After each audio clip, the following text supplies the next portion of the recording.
जय हिंद। पढ़ेंगे आज हम प्रकाश का प्रकीर्णन। प्रकाश में कैसे प्रकीर्णन होता है। तो आप वीडियो स्टार्ट करने से पहले आपसे रिक्वेस्ट है, लाइक शेयर जरूर करें। तो प्रकाश के प्रकीर्णन के बारे में बहुत महत्वपूर्ण है। तो जब प्रकाश किरण जब किसी ऐसे माध्यम से किसी भी ऐसे माध्यम से होके गुजरता है जिसके कण का आकार क्या हो, प्रकाश तरंग दैर्घ्य की तुलना में बहुत छोटा हो। कि जब किसी ऐसे माध्यम से होकर गुजरता है जो प्रकाश कण का आकार जो होता है, प्रकाश कण का आकार तरंग दैर्घ्य की तुलना में क्या हो, बहुत छोटा हो, माने बहुत एकदम निम्न प्रकाश कोटि का हो। ठीक है। तो वह कण प्रकाश ऊर्जा, जैसे आपके घर में यह हुआ एक माध्यम हो गए, घर का परिवार माध्यम हो गए, आपने लिए अवशोषित कर पैसे आप एकत्रित कर किसी दूसरों को दे दें, या तो क्या हुआ, ये पैसे ठीक प्रकाश प्रकीर्णन यही समझाता है।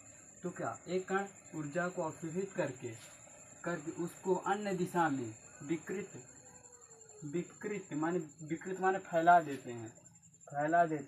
जैसे आपने परिवार में घर माध्यम हुआ परिवार, तो आपने जो पैसे सबसे एकत्रित लेकर के किसी दूसरे को दे दिया, तो क्या हुआ, दूसरे दिशा में हो गया। आपके परिवार एक माध्यम हुआ दूसरे दिशा में दे दिया, तो वही प्रकाश की प्रकीर्णन ही समझाता है। ठीक है। अब यहाँ से महत्वपूर्ण है टॉपिक क्या है, माध्यम के कण। क्या माध्यम के कण द्वारा प्रकाश ऊर्जा को, माध्यम के कणों द्वारा प्रकाश ऊर्जा को अवशोषित करके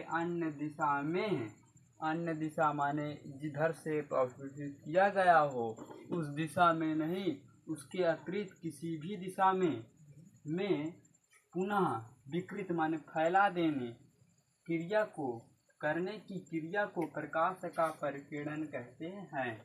जैसे आप परिवार हुए, आप पैसे एकत्रित करके किसी दूसरे को दे दिए, या पड़ोसी को दे, किसी रिश्तेदार को दे दिए, तो क्या हुआ, इसी को प्रकाश कण किसी अवशोषित करके ऊर्जा किया, उसके बाद किसी अन्य दिशा में, जिस दिशा में उस दिशा में नहीं, किसी दूसरे ही दिशा में फैला देने की क्रिया को प्रकाश का प्रकीर्णन कहते हैं। तो लाल रंग में प्रकाश का प्रकीर्णन सबसे कम होता है, बैंगनी रंग में प्रकाश का प्रकीर्णन सबसे अधिक होता है।